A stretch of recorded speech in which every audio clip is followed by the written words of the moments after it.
लहान मुलांना शिस्त लावणं नेहमीच अवघड असतं, कारण लहान मुलं मनाला जे वाटेल ते करत सुटतात आणि त्यामुळेच लहानपणी जर शिस्त नाही लागली तर मोठेपणी सुद्धा ती मुलं यशस्वी होतीलच असं होत नाही. आणि म्हणूनच पालकांना नेहमी चिंता असते ती मुलांच्या शिस्तीची. एका 6 वर्षाच्या मुलीच्या आईने एक टाइम टेबल बनवलं आहे जे सोशल मीडियावर आता जबरदस्त व्हायरल झालंय.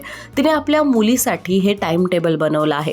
तिने कितीला उठायचं, त्यानंतर काय करायचं आणि वेगवेगळ्या ॲक्टिव्हिटीज कोणत्या वेळेत करायच्या हे सुद्धा या टाइम टेबलमध्ये नमूद केलं आहे.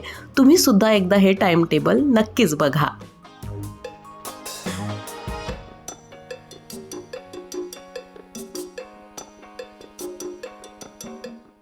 हे टाइम टेबल पाहिल्यानंतर तुम्हाला सुद्धा कौतुक आणि कुतूहल नक्कीच वाटेल. हा व्हिडिओ तुम्हाला कसा वाटला हे कळवा. व्हिडिओ आवडल्यास लाईक करा आणि अशाच नवनवीन व्हिडिओसाठी माय महानगर मानिनीला जरूर सबस्क्राईब करा.